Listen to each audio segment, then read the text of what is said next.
you very much, Mike. I am here, in fact, I think, with two hats on. In part as chair of UCML, the University Council of Modern Languages, and also as one of the directors and the director of the West Midlands Regional Consortium. And I'd like to say something with each hat on, one at a time. It's really good to be here. I know that there have been launches all around the country already, and it's good for people all to be in the same room together at the same time, people from HEFCE, from the departments, from SILT, from all the networks, because Roots is about joined-up thinking, it's about partnership and collaboration. So I think that it's a very special occasion today that we should celebrate and acknowledge everybody's contribution. As chair of UCML, I cannot take any credit for the important role that UCML has played in the creation of Roots, because I'm recently elected as chair. So I just do want to acknowledge the credit due to people around me, obviously Mike Kelly's predecessor to chair of UCML, Hilary Fortet, Richard Towell, Roger Woods, and other people who have been very strong leaders within UCML who've contributed to the conception and the implementation of this project, along, of course, with HEFCE and the Departments of Education in their various guises and titles. Mike has already mentioned SIVs, the subjects of strategic importance but which are vulnerable. Clearly, in higher education, we all accept that we are in a competitive marketplace, but it's really good to see that SIVs have been recognised and that we are willing, as a community, and the funders are willing to do something to reverse a trend in the market. And we can only do this in partnership. We cannot do it singly, and that's why it's good to see everybody here together.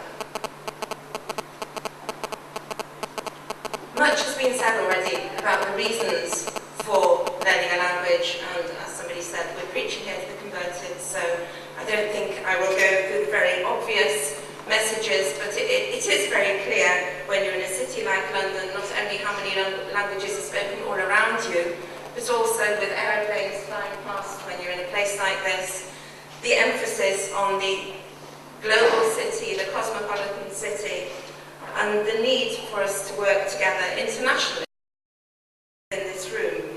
How can we assist in conflict zones? How can we support development in the third world? How can we join forces to combat global warming if we're not really making the effort to understand one another properly?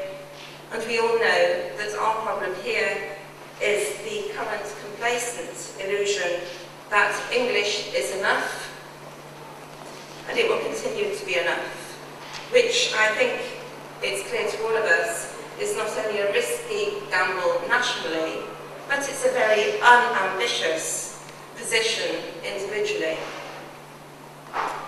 So, with my hat on as a director of a consortium, the West Midlands Consortium, what is it that I think we should be doing? Clearly, I think the main message that we have is that we must deconstruct this myth, we must educate the British public, we want to infuse and engage students, families, head teachers, governors, work closely with employers and other stakeholders to understand their respective needs and to harness their wisdom and experience to inform our curriculum at universities, the curriculum that leads up to universities, and, as I said earlier on, really implement the joined-up thinking and the joined-up policy.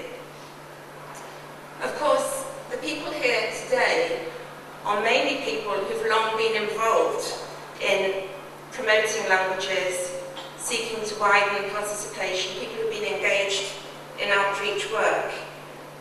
I'm sure there are many people who can talk about student ambassador schemes, language masterclasses, residential weekends for talented and gifted students, and a whole series of other events that have been going on all around the country, and which have been so appreciated by schools, by parents, by students, as feedback shows us very clearly. So why do we need roots, the funders may ask.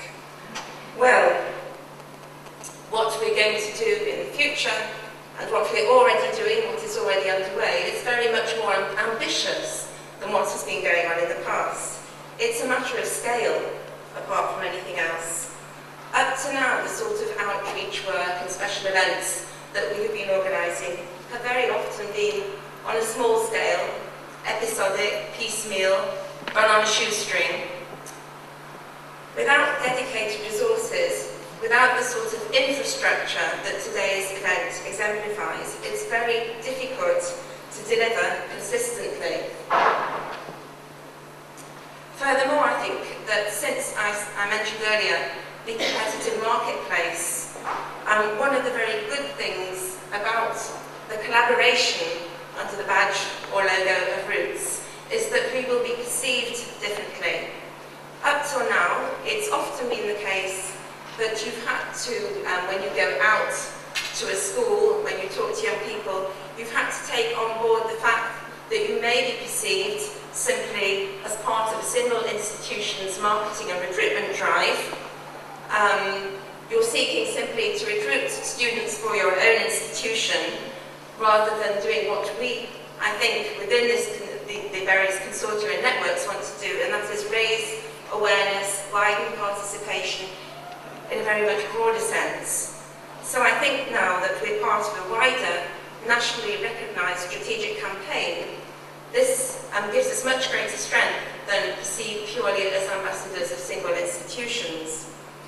Roots gives us the opportunity to work together across institutional boundaries within consortia which are charged with collaborating with schools, colleges, networks across each region. So we're building a structure in each area. We're going to improve and embed what we're doing, improve the channels of communication, meet regularly, share good practice, consult stakeholders systematically within a regular forum, deploy our resources cost effectively. I could go on, you can see what was there in the proposal.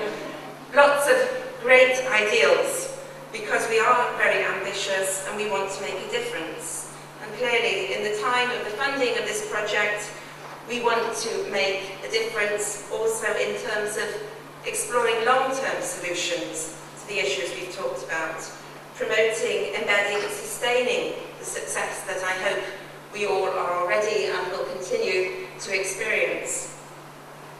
But I think that the serious note that Anne Davidson introduced just now is also very important, because we all know that we cannot change attitudes overnight.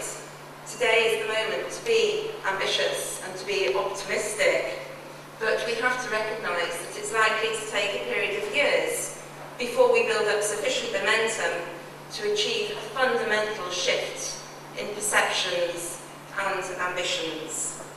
So I think we should not underestimate the challenge, however much we want today to be optimistic and to celebrate.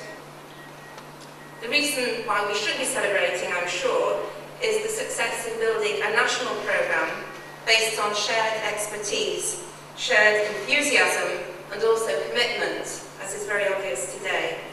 And this must be surely the best possible basis for our success.